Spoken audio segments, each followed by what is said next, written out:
Hello, welcome to Nintendo Nostalgia. I'm your host, Jacob Russ, and I'm joined by my co-host, Ryan Black, and we are back, and we're playing with Power.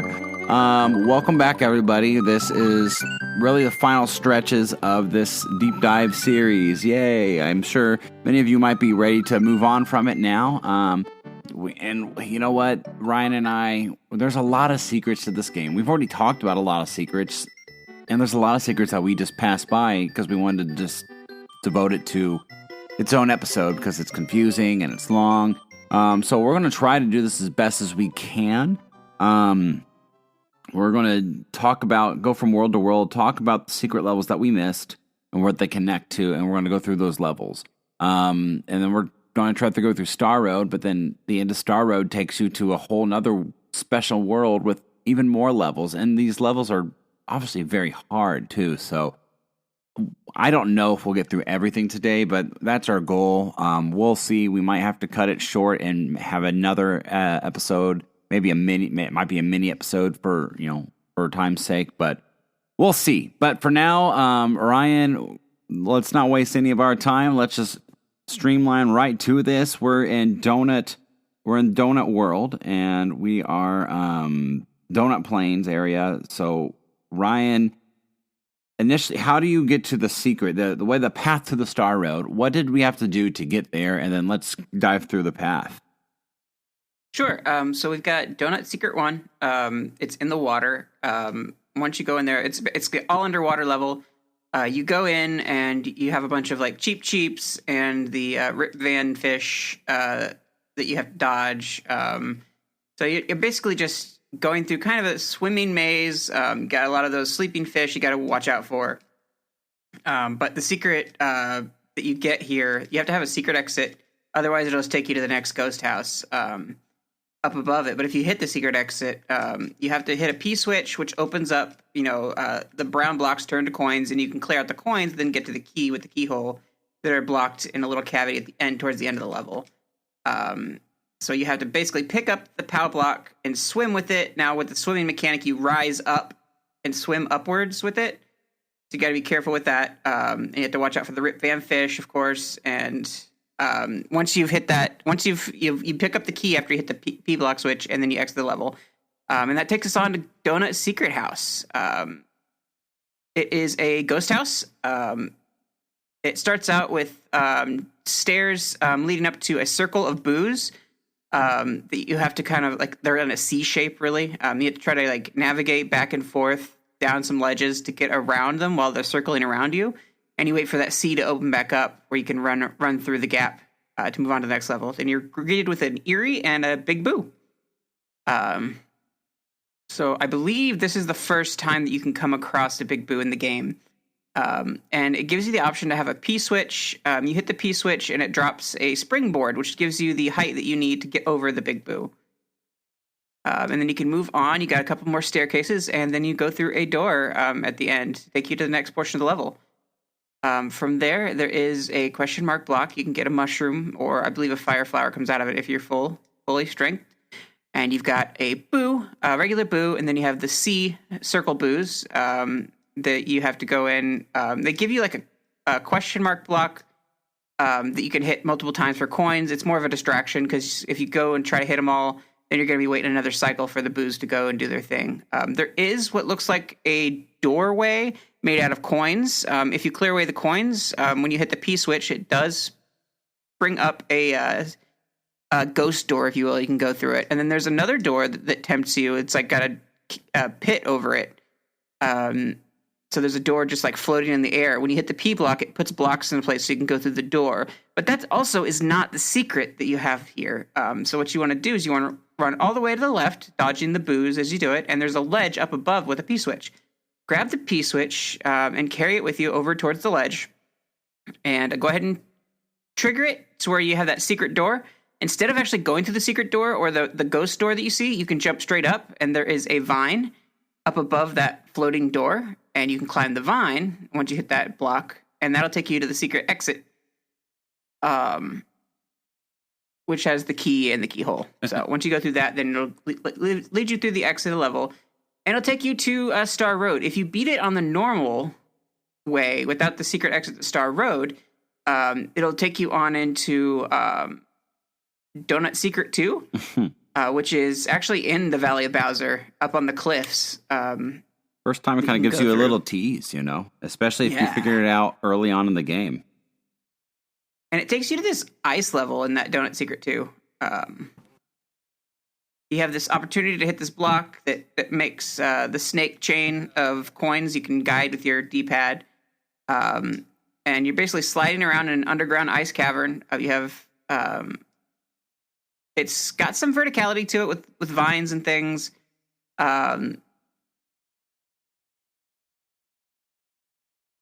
You can grab like a star and take out a bunch of enemies, mostly spiny beetles, spinies. And yeah, you basically slide around. You've got a lot of hills and platforming to do in the ice. Not a lot of difficulty to this. You've got some of those, you've always got a warp pipe you can go through. If you do go there, you can grab the P, what do you call it? A P balloon, which allows Mario to grow really big and fat and float around. But you can navigate across this level, grab a bunch of coins in the sky by going up and down. It basically trains you how to use the P balloon for Mario to give you that before you do it for any like secret exits or tricks or anything like that. Definitely get good with the P balloon. One of the hardest levels in the game requires the P balloon. Be good at that. Once you've gotten through the P balloon part, you're presented with this place where you can like bounce on a bunch of flying Koopas over a cavern or over a pit. You can just bounce on all of them until all of them drop, and then you have to try to squeeze through between a pipe and the ground to get to the exit to move on to basically wrap up the numbered secret areas in the Donut Plains. Mm-hmm. However, there's one other secret, and probably the best secret in the game, as far as infinite extra lives and whatever power-ups you want, and that is if you go through the Donut Ghost House, the regular Donut Ghost House for this world, there is an exit. If you have the feather, you can fly up to the left of the level through the boos that are all like translucent and fly down and try to attack you. If you fly up to the far left-hand corner, you can get up above and grab the key and exit the level that way. Sorry, you go through a door which takes you to the secret banner or the secret what's the word? The goalpost, which opens up the top secret area. And in the top secret area, you're presented with 5 question blocks: 2 on the left, 2 on the right, 1 in the middle. The ones on the left produce a mushroom if you're small, or fire flowers if you're big. And then the ones on the right produces the feathers. You can get 2 feathers, so you can max out your feathers. And then also you've got a middle one, which produces a Yoshi egg. Now what makes this the infinite life part is if you have a Yoshi and you make a Yoshi's egg hatch, you get an extra life. And since this level has no boundaries really, there's no verticality, you just walk off the level and you're out of the level either side. You can just do it over and over and over again, grabbing an extra life from Yoshi, then exiting again, and just do it over and over and get infinite lives and play forever, Sure, which is nice to have. So, you're going to need it. It sets you up for the rest of the level. So that leads us to the lovely Vanilla Dome. Next Vanilla Secret 1. When you clear that secret, you can move on up to what is essentially the rest of the bridge level in the next world area. But in order to get through this level, there is a hidden pipe on the upper left that you pretty much have to get through. I'm trying to think what's the best way to describe it. So you have to get up on this ledge, you have to fly, get up on this ledge, and then you can go through a pipe, which gets you where you can exit the level and do the secret exit there. I'm trying to see. So I'm running through it really quickly with a blue feather. So it's up in the top left-hand corner. There's a pipe that you can run through. When you go through the pipe, it takes you to this other area. It's got a football wielding charging chuck. And then you get another goalpost. That's a secret goalpost that takes you to the secret switch, basically, that you can hit to do the red I believe it's the red switch down here. No, I'm sorry, it's a Star Road entrance. Beating it regularly will take you on to what is Vanilla Secret 2, which is above, like it's above, it's almost to the bridge area just before. You're basically on top of the cavern area of the Vanilla Dome.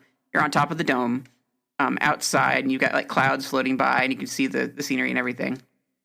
This first secret level has you right off the bat run into 2 flying Koopas that are bouncing, but one bounces a lot higher than the other, so you got to kind of coordinate your jumps, and they're right on top of each other, right next to each other. So it makes it really challenging to get around them, and that's basically what this level is. It's just like bunches of hills and a bunch of Koopas that are bouncing around, trying to stop you at different angles and different like jump heights and things. Makes it challenging. Absolutely. Jeez Louise. I mean, they don't make it's like curiosity. There's just so many of them. Curiosity kills the cat. It's like Nintendo, they challenge. I mean, that's literally what they're doing. Hey, look, here Yoshi. That's funny. They're literally challenging you to explore and do more. And the more you uncover, the more you're going to get your butt kicked, honestly. I mean, yeah. Ryan is flying through stuff because he's a veteran and he has played all this a million times and just did it again recently. But watching it, the flying bomb mobs that explode from the sky, spikies, bouncing, jumping Koopa Troopas up and down hills, and it's not just a few, it's a lot. I mean, and in their long levels, this is not a short level either. It's tough. It really is tough. It's I'm sure it may have broke a lot of Super Nintendo controllers back in the day out of pure frustration. Oh yes, most definitely. Oh man, you got 3 charging chucks that springs into 3, like it multiplies itself. Just at the end, they really throw some curveballs at you that one. And again, there's a difficulty spike up on this path. I think it's easier to go the lower path for sure. Sure. And even then, like every step of the way, like the second one, Vanilla Secret 3, once you've completed the first one, you've got dolphins in this level, which is really cool. They're so adorable. I love the dolphins with the goggles on. And there's the current moving to the left. It's a pretty swift current. But you can use the dolphins to get to higher heights. They're just bouncing throughout the whole level. They're basically just moving platforms, essentially, that jump up out of the water. But they're so adorable. And then they have the ones that are like jump up straight up vertically. And by the time you get to the vertical jumping ones, you've got the spiky pufferfish coming up and trying to ruin your parade. So yeah, if you have a Yoshi, it's piece of cake. If you stay on the dolphins, piece of cake. But if you end up in the water without a Yoshi, you're in trouble. Okay, so now we go into the Vanilla Fortress. I think it's the first fortress you can come to, so mini castle you can come to in the game. And this is an underwater. Basically, this is the water world of Mario worlds. This whole upper area plus the cheese bridge area, like it all just makes a water level, essentially. But you got to navigate a maze of spikes and those dry bones fish. I cannot think of what they're called. You got a lot of spikes you got to swim around. So again, it's not easy. They definitely make this level really hard. If you're small, you can take a little bit of a shortcut, but then you have underwater thwomps that you have to deal with as well. And of course, Mario walks really slow when he's swimming when he's walking along the ground underwater. So, and this one has a loop back. You can easily get lost and turn around because you can end up going in circles and run out of time. It's very much find the exit or you'll run out of time going in circles forever. This is hard. I mean, you have thwomps,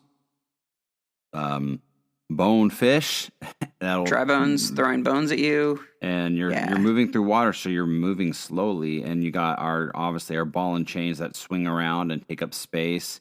You get the spiny beetles, It's hard.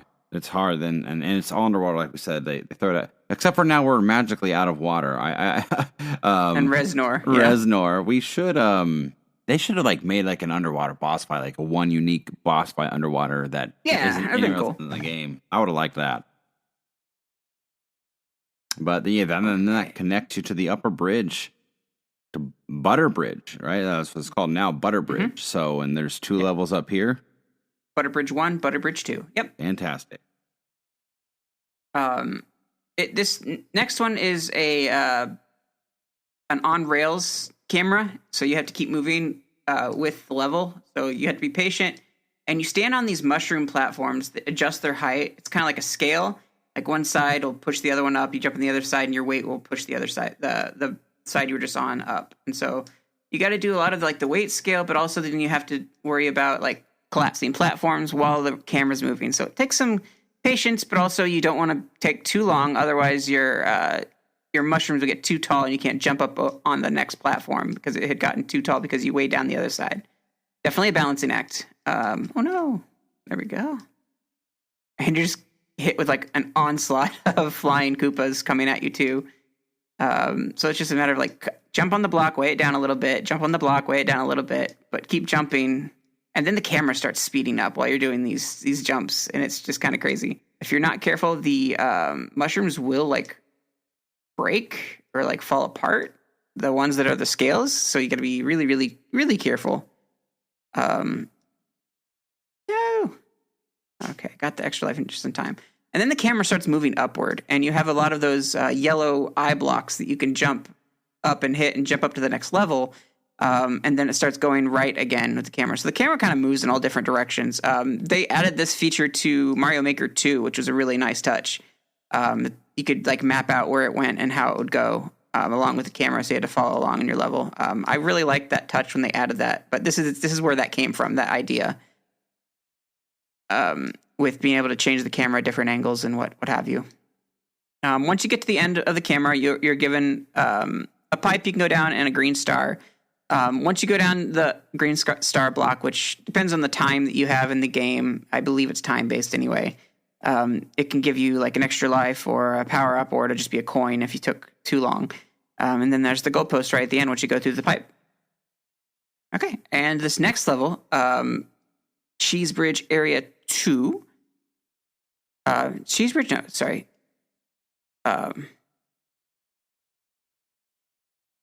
Butterbridge 2. This one is all about Koopas flying down. You're in a big cloudy area on wooden planks. There's a lot of Koopas flying around. You get those Koopas with the flashing capes that turn into the feathers so you can fly around with Mario. Basically, your goal is to keep the feather, like the cape, going and just fly like the whole time. Is pretty much the goal here. If you can keep aloft, you can get to the end of the level, no problem. Just keep going and you'll be fine. As far as, because this is a deep dive, we're going to kind of take a look at what the level holds instead of doing that. Like you have some cloud areas you can go. But basically, you're faced against a lot of like jumping over pits and avoiding shells coming at you, all while having these caped Koopas flying at you as well. And you have Koopas that'll kick shells at you. It's a really difficult level when you actually just sit down and actually go through it instead of flying above everything. And even then, when you're flying above, you have Koopas that are coming down from the sky trying to attack you. So it definitely gives a challenge. And then you start getting the red capes, which have better flying abilities. And it starts swooping down constantly. So you have one coming from the left and the right at different angles, and you're trying to dodge them. All while trying to do the platforming and take out these Koopas that don't have shells. And then you're hit with like a wall of these lovely Koopas with capes. It's a lot being thrown at you at once. There is a pipe that's tempting to go down. But again, there's a couple of fake out pipes. You think you have to go down and grab them, but then it ends up not doing anything. Like it doesn't go anywhere. No, I lost my Yoshi. Bummer. Basically, that's the whole level. You're flying through, knocking out Koopas with capes, and yeah. You make it look so easy. I just have done it many, many times. And that pretty much ends this whole area. We're leaving the Cheese and Butter Bridge behind, the twin bridges, and moving on to the Forest of Illusion. I know that we already covered one of the secrets in Forest of Illusion, the Forest Secret area, because we wanted to get to that castle, the mini castle here in Forest Fortress. So let's go ahead and get into Forest Fortress. Beating Forest Fortress will give you access to the Star Road in the Forest of Illusions. So let's go ahead and go into this castle. I recommend you have a cape to get to the secret exit. But this one has giant wooden planks, I guess, or giant wooden like stamps, hammers or something that come down and slam. But then you also have these saw blades on tracks that you have to avoid as well. So it's a lot of timing of things falling down, but also you have saw blades coming at you on a track. You have to try to dodge and space yourself out just right so you don't get crushed. It helps a lot if you have the switches, the blue and the red switches. They cover up the gaps of the holes so you don't have to jump across, pits. And of course the yellow switch as well. It looks like there's the green switch. So it helps you just to have all these switches hit through this particular level to avoid all these saw blades and, hammer presses or whatever they are. And then they start throwing saw blades at you like off the tracks, running along the ground. And you get, in this next area, you get double fireballs, and then you get saw blades that are running like back and forth, 2 of them. And you have to kind of jump down into the pit and avoid them. And then you've got more fireballs jumping up. And then you have like fireballs across stone, but then there's like saw blades at the bottom. And you have like single blocks you can jump on between each one. So you're not actually going to fall in the lava, but you have the saw blades that are going to catch you if you fall down in there and make it challenging. And then they start doing like 3-tiered, like which path you're going to take, the top, the bottom, the middle, and then they throw saw blades at you there. There is a fake out, or there is a place where you can hit a mushroom, extra life mushroom, but then you risk going backwards, which resets the saw blade for that screen. So as soon as you come across that on the bottom end, the saw blade could catch you and take you out. They give you those triangle blocks to run up the side of hills, and that gets you to the boss exit. But there is a secret exit. It's not counted as a true secret exit in the game. But if you're good at flying, you can go this long way across a lava pit to get a bunch of extra lives. Oh no, I failed. So you get some extra lives at the end of that. But you don't have to do that, right? No. It's an optional secret exit. It doesn't actually count as a secret exit, like towards your count of secret exits that you need to do. But you have the option to grab that to get some extra lives there at the end. I believe there are I want to say 3 moons, 2 or 3 moons. I can't remember exactly, but it's worth the payoff for sure. If you need lives, but so that brings us to the end of the Forest of Illusions and into the chocolate zone. Believe it or not, we've already talked about how to get to the chocolate zone, and there's only one secret in chocolate area outside of just unlocking things. So again, another one that visits the Valley of Bowser. Chocolate secret is above the cliffs along the bottom edge of the screen in the Valley of Bowser. And chocolate secret is just all about you got blargs over lava, and then you have springboards. It's an underground level. You got fuzzy beetles that you have to deal with. Chucks with footballs. Lots of footballs. Oh my goodness. This is just all about the football. This is the closest Nintendo's ever going to get to having a football game. I know. American football game. So sad. Once you beat that area with all of the crazy chucks with footballs, you go to the slanted area. You can just slide pretty much the whole time. Slide down the hill, take out the buzzy beetles along the way. It's kind of fun. I'm glad they put it in there. And then you slide over this pit of the black flowers. So you think you're going to get your butt, smashed by one of them, but you just kind of slide right over it. And then you have the buzzy beetles you got to take out at the very end. And you go through a pipe. Takes you into another underground area with a lot of those one spike spinies. I cannot think of what they're called. And then you've got basically I'm going to stand on this yellow stone and the pillar sinks into the lava type thing. And you have just a bunch of those one spike beetles basically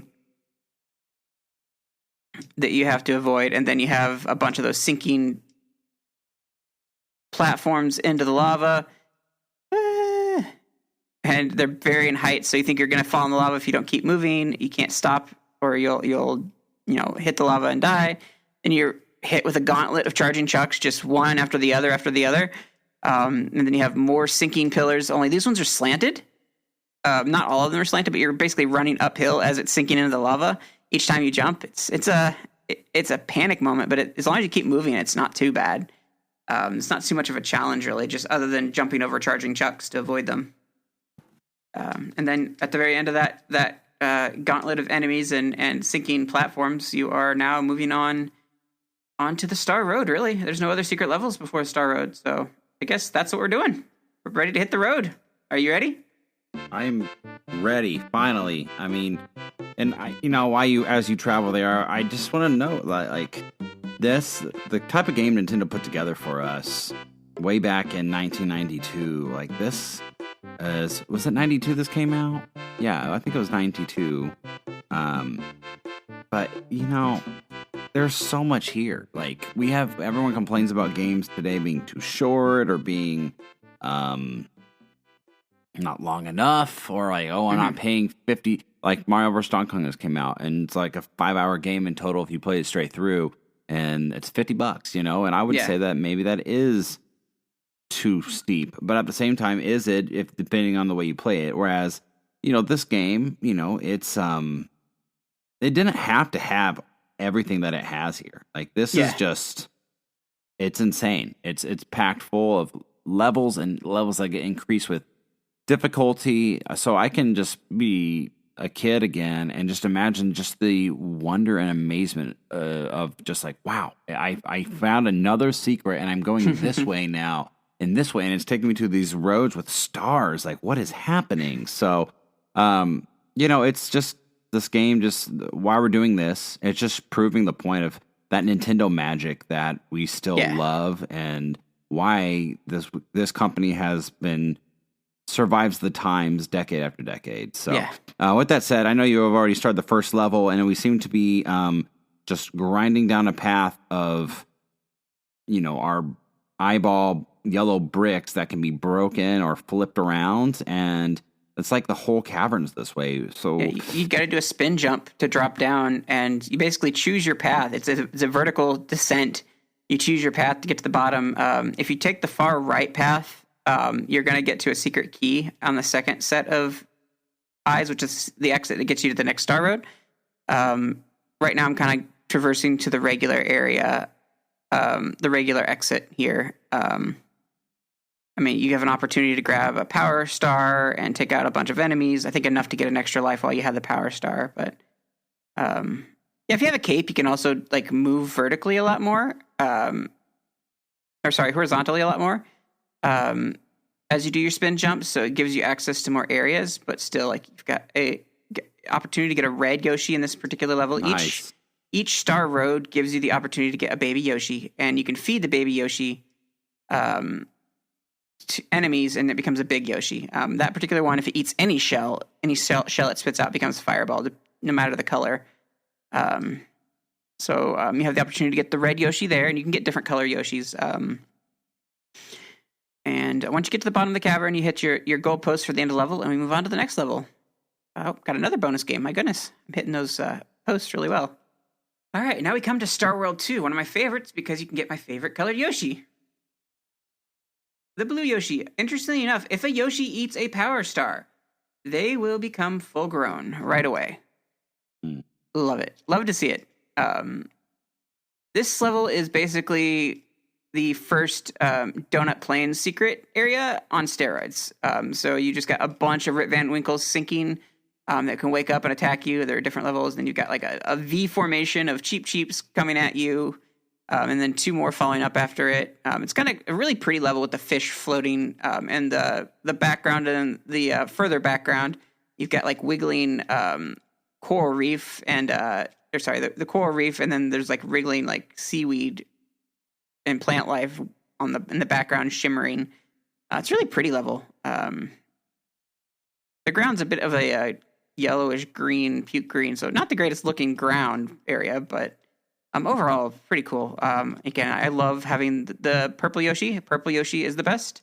Purple Yoshi has the ability, any shell that Purple Yoshi eats, Purple Yoshi can fly with that. So you presented at the secret exit in this level. You're presented with a pipe you can go through the normal exit, but you can swim underneath of the level, like without going down into the pit and dying. You can swim like to the very top of that little chasm, and at the very end there is a key and a keyhole, which lets you exit the level, and you can exit the level with that purple Yoshi and carry it forward with you on your adventures. I like that it lets us play with different colored Yoshis. I think it Again, it just adds that fun color and a change up that we haven't been seeing the traditional green the whole time. The next Yoshi you come to is a yellow Yoshi egg, and this area is interesting. It's you're hit with a lot of a Lakitu throwing out a bunch of spiky spinies, and you're presented with a P-switch that turns them into coins, like silver coins, which is kind of cool. And then if you can take out the Lakitu without popping its bubble, you can descend up into the secret exit. But the goalpost is right at the end. It's one of the shortest levels, not counting like secret area, the top secret area. Basically, it's like what would consider 2 panels, and you can exit the level right away. So you don't have to do much here, but getting the secret exit's a little bit trickier. You do have to kind of abandon your Yoshi. If you do hit the Lakitu with Yoshi, I'm sorry. I think you actually have to eat Lakitu with Yoshi to get up on the cloud. I can't remember exactly what it takes to basically keep the cloud around, and you jump on the cloud and you ride it up above to get to the secret key. I can't remember what needs to be done here. You got to use one of the purple blocks that you're standing on to do that, and you can get up there with Yoshi. Great. You basically fly through this little chasm up above. There's a stone little area that has a key. You can get out of a P block, and then you float across, and you go into the key on the other side. There's like a little, I guess, stone cage that you can fly up into in the middle. That'll take you to the secret exit. Moving on to Star World number 4. Star World number 4 is a lot more involved. It's a lot longer than the last one for sure. It sets up in a starry night sky with a lot of those mushroom platforms, a lot of Koopa Troopas that you had to go and navigate around, and you've got those stone platforms that are attached by balls. They're in tri formation in this area. You're hit with a lot of Koopas that are just like a solid wall of Koopas floating up and down, like in a formation, a line to try to block you from progressing. And just a lot of just platforming at its simplest. You are given the opportunity for the secret exit if you go down below, and you have to have all the switches tripped at this point to do the secret exit. So you have the green, you have the red, and then you have to have something to hit the question block that's on the ground, like a cape, which will pop out the key from the box. You can grab the key and head into the keyhole for the secret exit. Pretty simple level. And yes, each of these areas you have the secret exit and then you have the regular exit. Each of those count towards your exits count for your perfect completion. So be sure you beat them both ways to get your your 100%. We are ready to move on to Star World 5. Star World 5. So same backdrop, starry night sky. You have a lot of those stone platforms. You just jump on once and they fall. And then you have a lot of Koopas. There's no real ground for a while there. And I think one of the hardest things that you're presented with next is you have one of those question blocks that's got the snaking coins. And you have to use those to get up higher. You have to snake those coins to give you a platform across a gap. Otherwise, you can't go anywhere. So turn the coins solid. You fly up in the sky, you can get to the secret exit. Again, you have to have the blocks. You get the yellow Yoshi. I kind of forgot about that. But you have to get the all of your P-switch blocks, or your the red, the blue, the green, the yellow.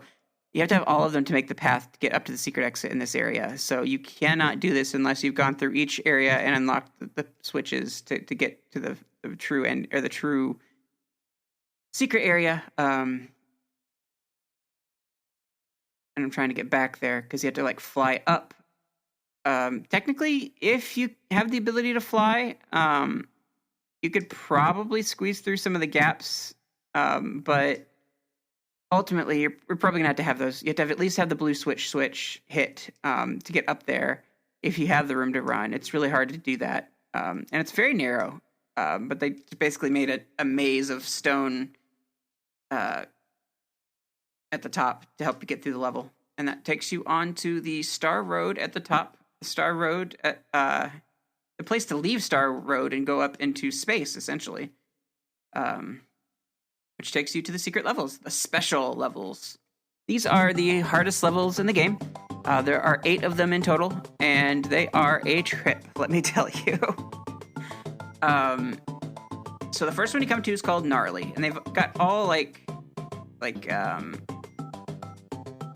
they're all interjections, like 90s interjections, like gnarly, tubular.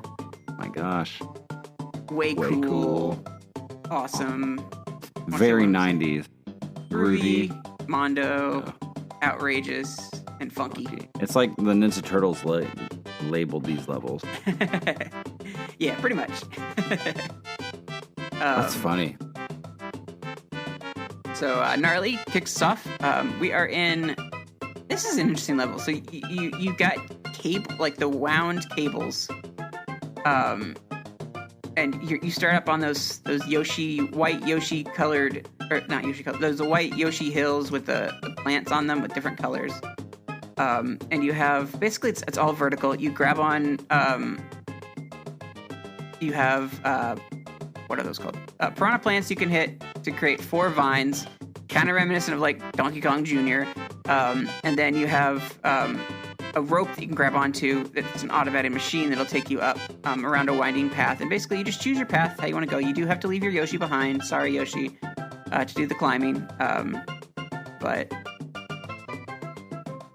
And then use a lot of those green springboards to get higher and higher and higher. And you basically just climb and climb and climb and climb and climb until you get to the top. And basically, your goal is, once you get to the top, to work your way back down on the other side of this wall you're trying to get over, which is made up of those cables, those woven cables. That's so cool. I don't think there's another level like this, but it's got just a really, really charming feel to it. You don't have to worry about secret exits in this one, and then you start to float down, trying to avoid enemies as you go around. You have some musical notes you can bounce off of. There's Yoshi coins, dinosaur coins. Yeah. And that's it. Yep. And then he takes you to the goalpost. You do have an option. Oh, I forgot about this part. I'm trying to remember. This part's really fuzzy to me. So you have to fly across the cavern, if I remember right. But you're given 2 P-switches as well. I can't remember which one does which. Let's hit them and find out. One creates a secret. I was lucky. Very. Yeah, it's not quite over. It's kind of teasing. So you're up against Hammer Brothers, and then you've got a Lakitu, but it gives you a P-switch you can hit, which turns the Spinies into silver coins. And you basically hit the 2 P blocks, and you just run through the rest of the level, avoiding the Hammer Brothers. That was gnarly, man. The exit. Okay, so now we are coming to what I believe is the hardest level in all of Mario. Tubular. Tubular is my biggest accomplishment in a Mario game, and also the most frustrating. And you'll see why, Jacob. If this is your first time experiencing Tubular, you do not want to know how many times it took me to get through this level. There's lots of tubes. I'm seeing the theme. Pipe tubes. Okay, so here is the hard part. You hit this P-switch, and you have to drop down and hit. So you have time with the P-switch. You have to drop down and hit a spring, hit the question block, and then grab whatever comes out of the question block to get through the level in a timed manner. Fantastic. So you got to grab. Oh no! Got to grab a P balloon. Sorry. Yeah. Technical difficulties. You didn't see that. Yeah, I do that all the time. Like I said, I have been through this gauntlet many, many times, and if I actually pass it on this podcast, it will be a miracle. So it's good to be small, for sure. But you have to float while avoiding baseballs being thrown at you by charging chucks. And your P balloon gives you very little time before you run out of air and you can't float anymore and you fall into the pit. So Wow. You basically have to hit blocks along the way to grab more P blocks or P balloons to keep going, while also avoiding the baseballs being thrown by the enemy. Yeah, you're like a hot air balloon trying to survive. It is the hardest for sure. Oh no, I missed the block. No, come back. Okay. No, come back. Don't miss the balloon. Ooh, very close. And then you have those fire flowers. Those are so annoying. And piranha plants and footballs. Oh no! I missed it. Points. No. So you don't know. You don't know what. So as Ryan catches himself back up, you don't know. Like there's random question blocks with enemies on them until you've died a million times, or you just get lucky. You're not going to memorize what block has the P balloon, and my gosh, there's probably not a checkpoint. At least we haven't ran into one. No, there's no checkpoint. You got to hit them. So, I mean, you really can screw yourself over if you're not careful. This is insane, and because and Ryan's small too. So, like he said, the smaller you are, the better it is to maneuver. But one hit and you're done. So yeah, it's this is not very tubular. I'm sorry. This is very meanlier. It's the all the pipes. That's the pun on there. But yeah, it's so if you listeners have played this, you can probably are laughing in wherever you're listening to this and understanding exactly the frustration of what's happening right now. Gosh, I would hate this level. I'm glad I don't care enough to do this level. This ain't Donkey Kong Country, except for you're not supposed to get hit by the football, Ryan. Come on. But you have to go down there to hit the block that he's standing on. So, like, you don't have a choice. Yeah, it is definitely. This is where I will edit the podcast to where we finally beat the level, folks. Yeah, it is insane. It really is. Now with Rewind, it's probably a lot easier, but back in the day. So eventually you'll get to the end. I know, right? It is the hardest level in Mario. I swear it is. Like, this is like Kaizo junk. Oh.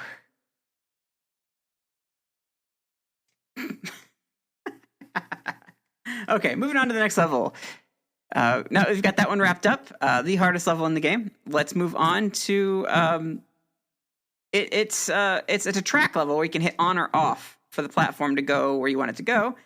And you've got the saw blades like in that on some of the other levels. You've got the fuzzies you have to dodge, move around in a circle. And you can hit the track on off to navigate to figure out what's the right way to go so you don't fall to the pit and your doom. I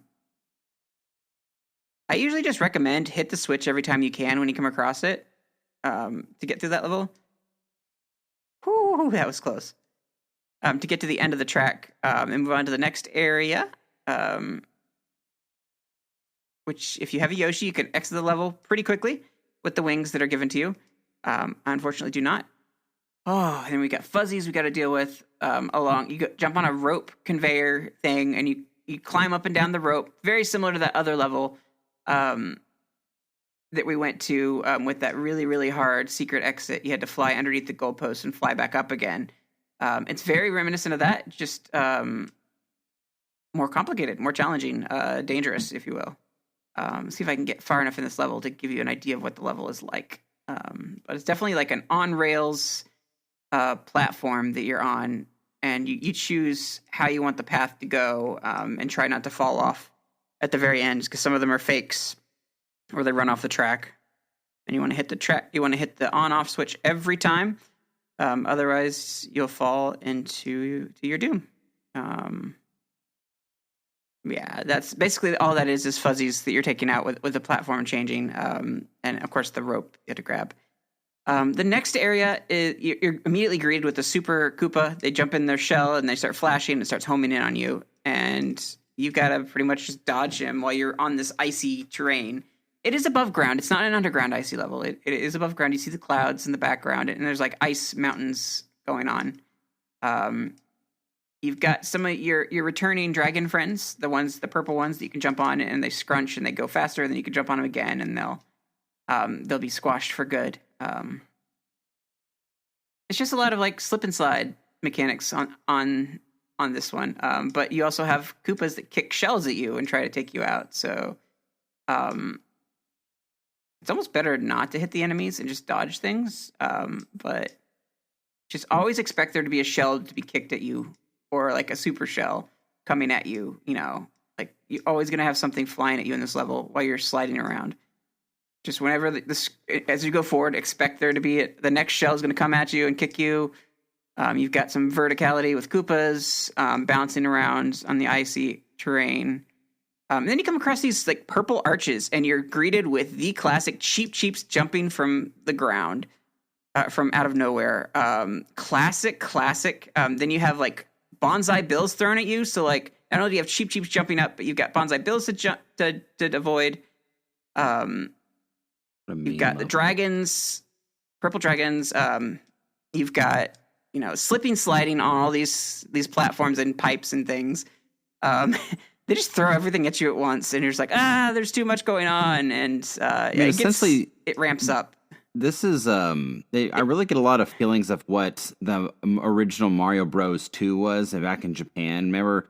Yeah, Lost Levels. The Lost Levels were made to just be really mean. Like they purposely made things like tricky. You go to things that you normally would do, and it does something in reverse. And that's what this feels like. It feels like they're throwing everything at you. You do something that would be a normal mechanic in the original game, and then you end up getting punished for it. Yeah. You don't want to fall off the ledge there, Ryan. You want to grab the star and run through that. But that does make it easier for sure. The ice pipes, come on. That right there, that is mean. Like ice pipes to where you touch them, and then how did you ever beat all these, man? Trial and error. Over and over and over again until I finally got it. I get it. You get into a groove. I'm rusty. I used to do this all the time, and in a row over and over and over again. So it's like training for a sport. I mean, really, you start off sucky and rusty, and then you get back to it. And I remember beating DKC 2, 102%ing it, and all the Lost World levels, and like they were extremely hard. And if I did that today, I would die a bajillion times. But it's what you said, over and over again. You learn from your mistakes. You get back into the groove. You get into the rhythm of what it is asking. So but moving on to this next level may look very familiar to you, actually, Jacob. Okay. So this is Groovy. Does it look familiar yet? It kind of looks. Wait, is this Mario? Is this from Mario? New Mario Brothers U? Nope. I don't know. Like, the background kind of looks like the same pillars that you see in that. What is this? This is the intro level that you see Mario running through. Oh my gosh. Yeah, this is actually the intro level that you watch at the beginning of the demo when it has that is Mario really running through the levels. You're right. It's actually a level they built out in the game that you can go through. We've been seeing it this whole time too, and you can actually play it. That's really cool. Wow, that's like peak like rewarding there. I did it. Yeah. I unlocked the level. That's awesome. And it doesn't seem too difficult, honestly. I mean, as long as you got a Yoshi. Yeah. Yoshi's, capes, like you got it. You just got a bunch of like flowers that are shooting up their poison seeds, and then spikies that you just gotta eat up. Yeah, the good old caterpillars. Yeah, upright caterpillars. Wild, man. Wild. I never even thought about it. I never thought about like, oh, have I played this game? Interesting. What is this cloud? We got a cloud that's popping up and throwing smiley coins at us or something? Yep, it's just a way to get coins. I think you get an extra life if you get all of them at the end, but this game just has so many twists and turns and differences. Yeah, and again, each level starts out like, okay, you got some challenging platforming, cool. You've got some challenging enemies, and then as you get towards the end, you get a bunch of enemies thrown at you. And it's just survival mode at that point. You know, like trying to dodge projectiles and enemies that are coming your way, and yeah, it's just again, you run through a gauntlet of enemies and be narrow missing like things being thrown at you, and Koopas bouncing around, and to get to the very end, it gives you basically, it tries to exercise you as a player. It tries to get you to prove that you are the best at Super Mario World. You've completely like mastered it so much that you can get through these secret levels. It's kind of the idea that they were having with that. Basically, it's a proving ground to say, hey, I am really good at Mario. Man, it's kind of cool to see Pokey here. You know, because I most recognize Pokey from Super Mario 64, you know, and the sand level. Yeah. That one's the most iconic for me. But I remember like seeing them in this game and like being so thrilled to see them in a 3D environment finally. So I'm kind of cheesing the level a little bit. Okay, moving on to the next level. Mondo. So you immediately start out in a current of water running backwards. Oh my, this is not a good sign. Oh, and you've got Cheeps that when they get to the top, they like flop when they get to the top of the water, but then they drop down and they become dangerous Cheeps. And then you're fighting against the current the whole time. Plus, you've got a Hammer Brother that comes out of here and tries throwing hammers all over the place, flying above the water. And you know, this level's got some like verticality to it too, where the water will actually rise and fall. So you have to fight the current while the water's rising and falling, and it's kind of a nightmare. I kind of want to go back to the top secret area and get powered up to get to this part. I'm Little Mario right now, and it's going to take me forever. I've got 68 lives, so probably not too bad, but you can't take your normal pace in this one. You definitely need to be patient, especially with the Hammer Brothers throwing his hammers everywhere. Man, I don't know if I'm going to be able to get far enough in this level without being powered up. Usually I have to take that first hit with the Hammer Brother before I can just like blaze through. There we go. And watch out for the Cheeps that are running around, or they're swimming around side to side, and then the water starts to rise.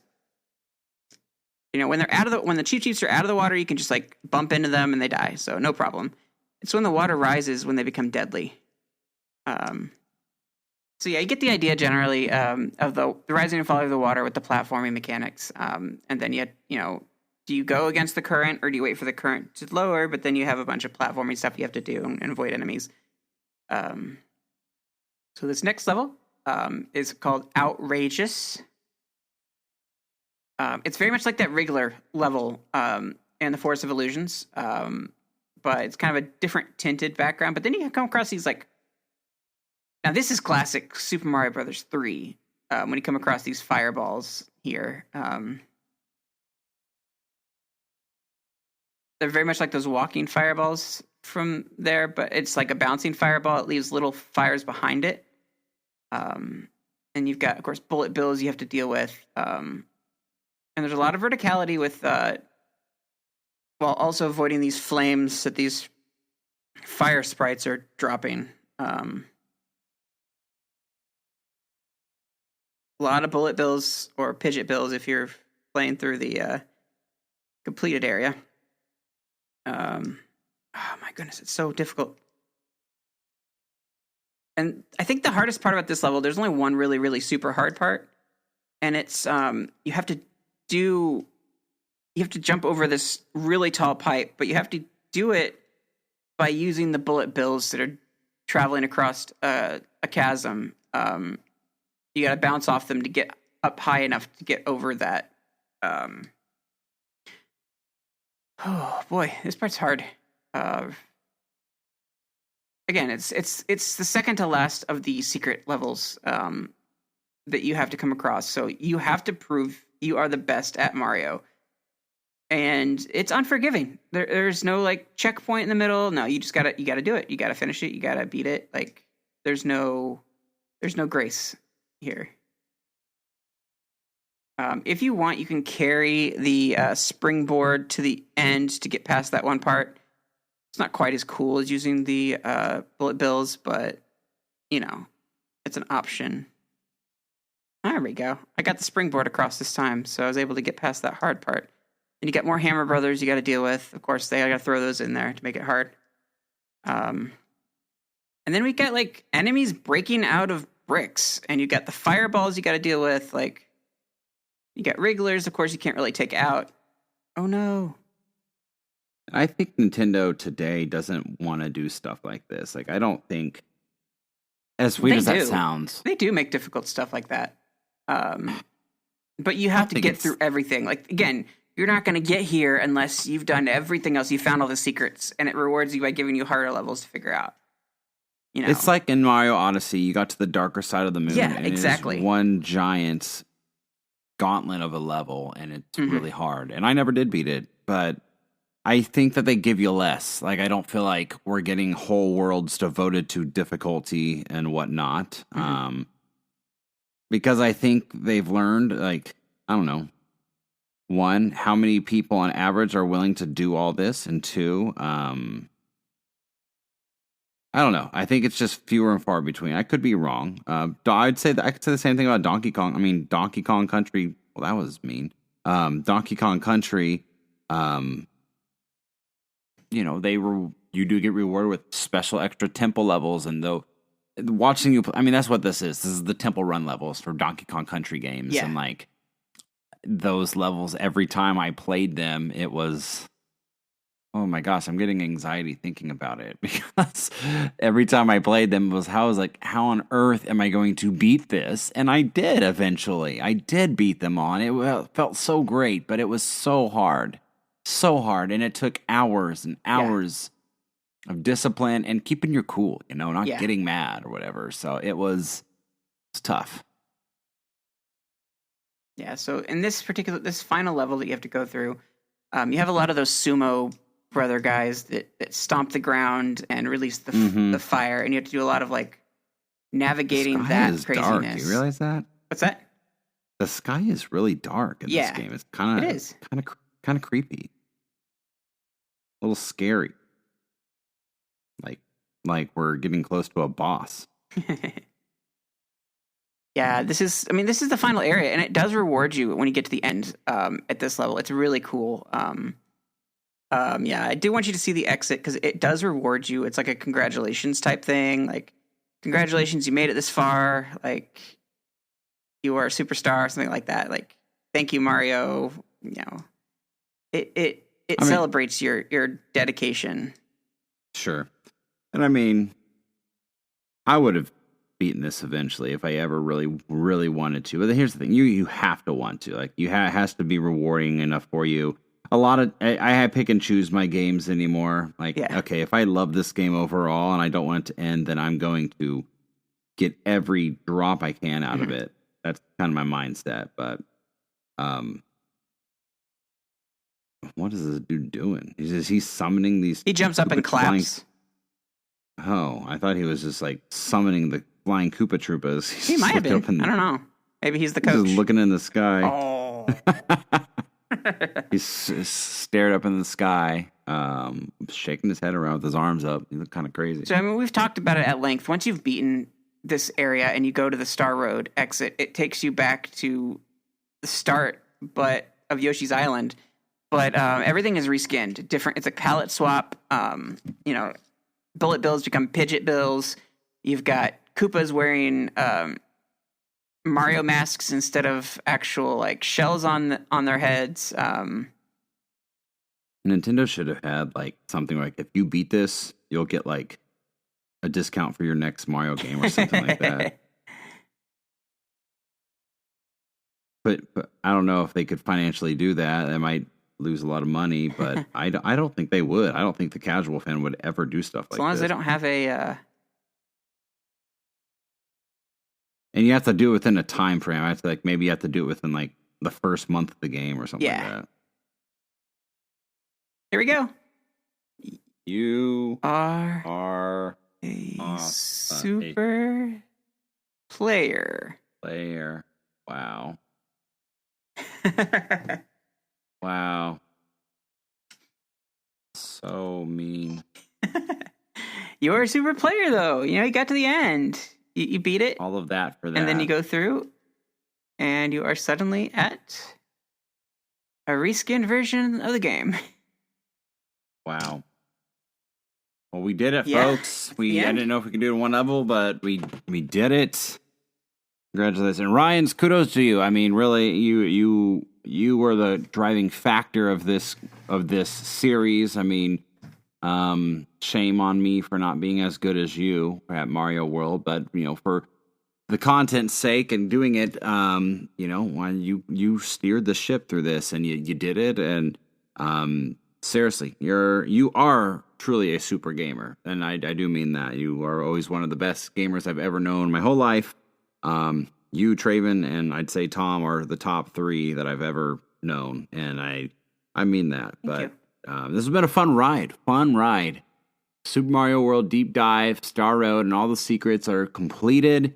And now we can finally give you guys back regular Nintendo nostalgia content. So it'll probably be a long time before we do a deep dive, because they are long and they're tedious, and the editing is tedious for sure. And but they're fun, and they're fun, especially if you have a deep love for this certain game. And I think and hope that it brings back those old memories, and you enjoy listening and reliving your own memories of playing these games. So, Ryan, do you have any final words, and then tell people where they can find us and where to look forward to some traditional Nintendo nostalgia episodes moving forward? Yeah, I had a great time going through this with you, Jacob. I know that it was cool to have you experience some things that you may not have been able to experience just because growing up you couldn't play video games on certain days of the week, and so you didn't get as much time as I did. And this, I never had Super Nintendo as a kid. I was only at your place or trading. Yeah, and so you did have games to game and get better at gaming, but overall, you did have some limits on time, and that's most people. And I had a lot more time because that was pretty much my only hobby was gaming. Yeah. So I did have a lot of time to perfect that, and even then, it takes a lot to keep up with it and be good at certain platforming and things like that. Right. And again, it's twofold. Now when I go into a new Mario platformer, it's all pretty easy for me, because I had done so well in these past ones. And, there's a lot of trial and error. And if you're not willing to persist, maybe platforming isn't your thing. And that's what we had, growing up. So maybe I would have been good at Fortnite or Call of Duty or whatever. And that would have been my niche thing had it not been so many platformers growing up. But that's where I am, and I'm good at those things that I'm good at, like the platformers, the Metroidvania type things, and I'm absolutely terrible at racing games. I suck. Contrary to everyone's popular belief, or popular feelings on the game, I'm not a big Mario Kart fan.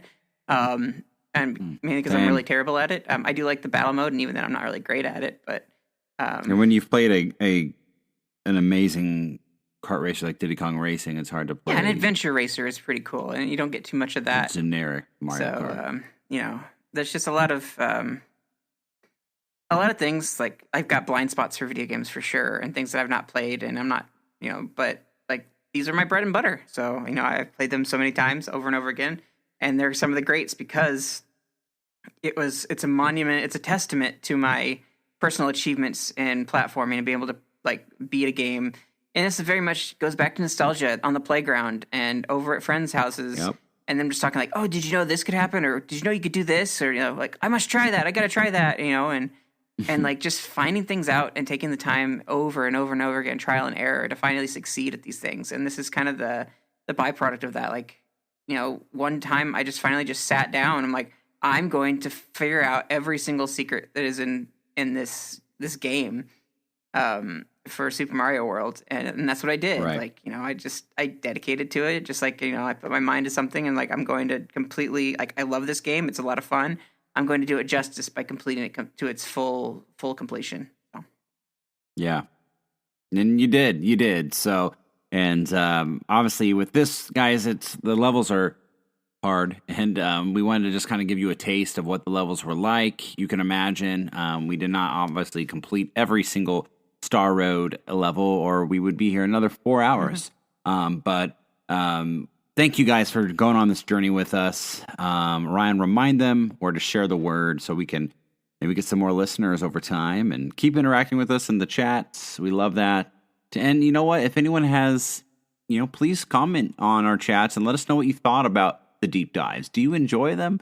Because we think you do. We think in theory it should work, but if you're not enjoying it, these types of episodes certainly take a lot. I mean, when we did last week's episode, we recorded for an hour. I mean, really, there's about an hour's worth that you hear, but it's long. It's maybe more about an hour and a half to 2 hours of recording for setup, getting things prepared, and then closing it all down, and then uploading it to all the places it needs to go. And then it took me another 2 hours to edit everything, and then to upload the official files to transfer it out. So like these take 3 to 4 hours to do. So whereas a traditional episode, they don't take nearly as long, and they're simpler. But we don't want to waste your time with something that you aren't enjoying. But we do have a fun time with it. So please share your thoughts. Tell us what you thought, if you enjoy it or not. So Ryan, tell them where they can find us. Sure thing, man.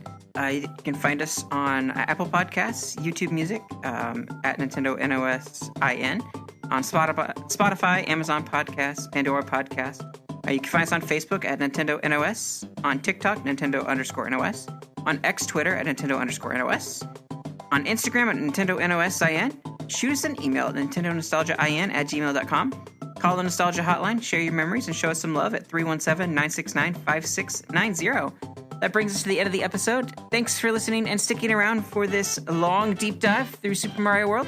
We appreciate you. We love that you listen to our show, and I hope you look forward to the many episodes we have coming in the future. Later, Preston. See ya.